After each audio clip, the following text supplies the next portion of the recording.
నిజాయితీ ఉన్నోడిని, నిజాలనే అన్నోడిని, అబద్ధమే రుచించని అబ్బాయిని,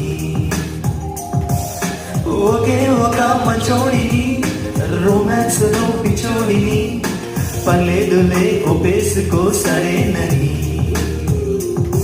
ముసుగేసుకోడు ఏనాడు నా మనసే ఓ బావా, నన్ను నన్నుగానే చూపిస్తూ కాదన్న పోరాడేలే